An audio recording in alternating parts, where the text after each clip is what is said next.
103 اور صفحہ 103 کا سطر نمبر 24 25 26 ہے، مطبع احیاء کتب الاربعہ ہے۔ آقا فرماتے ہیں النظر الی وجہ الوالد عبادت، النظر الی المصحف عبادت، النظر الی الکعبۃ المکرمۃ عبادت، من صار عالما فکأنما صارنی ومن صافح عالما فکأنما صافحنی ومن جالس عالما فکأنما جالسنی وجالسنی فی الدنیا اجلسہ اللہ معی یوم القیامت فی الجنہ۔ بول دیے نا سبحان اللہ۔ جتنے لوگ باہر ہیں قریب آ جائیے تو کچھ اور احادیث میں آپ کو سناؤں۔ سبحان اللہ۔ میں سمجھ رہا ہوں کہ ٹائم بہت زیادہ ہو گیا ہے، لیکن آپ گھبرائیں نہیں، اس محفل میں آئے ہیں، یہ کسی دنیا دار کی محفل نہیں ہے، یہ احمد مختار کی محفل ہے۔ اس لیے تو شاعر کہتا ہے جہاں ذکر حبیب ہوتا ہے وہاں رحمت کا نزول ہوتا ہے، ان کی محفل میں بیٹھنے والا آدمی خوش نصیب ہوتا ہے۔ ترجمہ سنیے حدیث پاک کا۔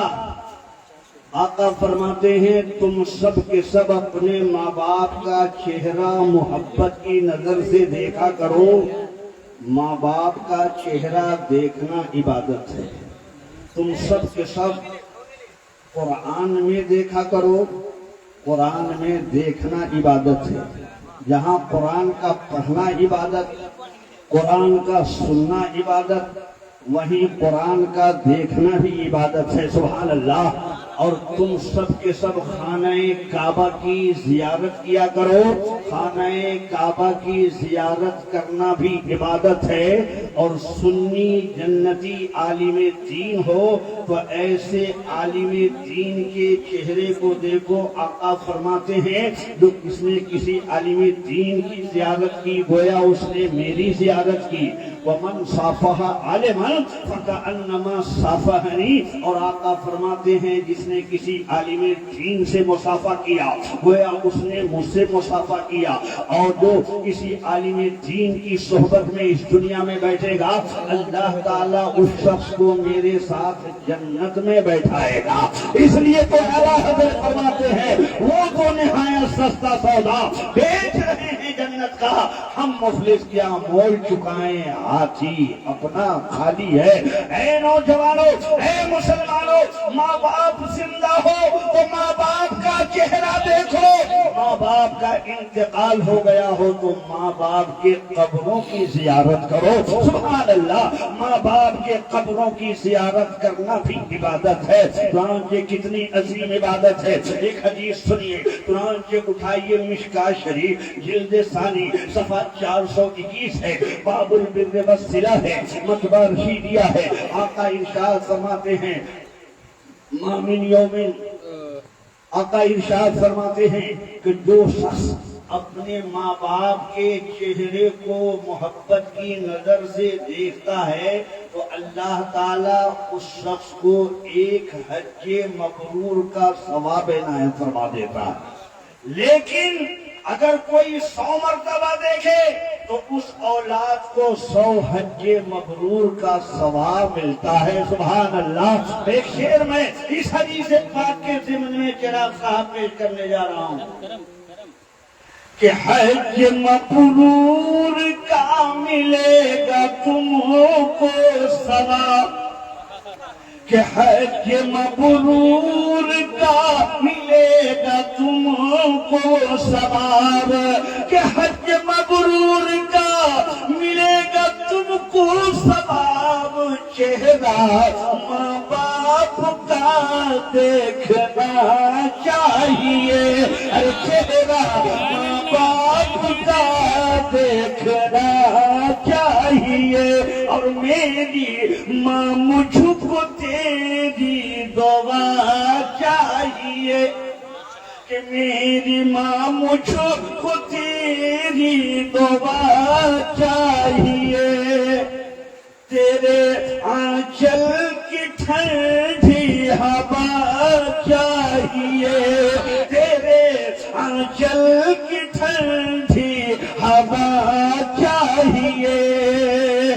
میں آپ سے عرض یہ کرنا چاہتا ہوں کہ ماں باپ کا درجہ کتنا اونچا ہے، ماں باپ کا مقام کتنا بلند و بالا ہے۔ آئیے ذرا سا ذہن کو حاضر کیجئے، ایک حدیث میں سنانے جا رہا ہوں۔ آقا فرماتے ہیں برو ابناءکم تبرو ابناءکم، اے لوگوں اپنے ماں باپ کے ساتھ بھلائی کرو تاکہ کل تمہاری اولاد بھی تمہارے ساتھ بھلائی سے پیش آئے۔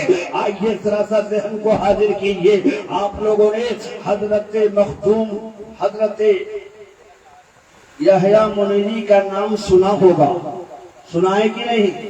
حضرت یحییٰ منیری مخدوم یحییٰ منیری کا نام آپ نے سنا ہے۔ آپ کے والدہ محترمہ کا نام حضرت رضیہ ہے، سبحان اللہ۔ کیا نام ہے اس کا؟ کیا نام اس کا؟ رضیہ۔ اتنی نیک تھی کہ کبھی بلا وضو حضرت یحییٰ منیری کو دودھ نہیں پلائی، سبحان اللہ۔ کتنی نیک ہے ماں۔ آؤ ذرا سا ذہن کو حاضر رکھو مسلمانوں، اور اے نوجوانوں نصیحت حاصل کرو۔ میں آپ حضرات کے سامنے یہ واقعہ پیش کر رہا ہوں تاکہ آپ کو اندازہ لگ جائے کہ ماں کی دعا کی برکت کا اثر کتنا بڑا ہوتا ہے۔ آئیے ذرا سا ذہن کو حاضر کیجئے، اس طرح سے حضرت علاء الدین صابر کلیری 12 سال تک کلیر کے جنگل میں اللہ کی عبادت و ریاست کرتے رہے۔ اسی طرح سے حضرت مخدوم یحییٰ منیری 12 سال تک بہیاں کے جنگل میں عبادت کرتے رہے، سبحان اللہ سبحان اللہ۔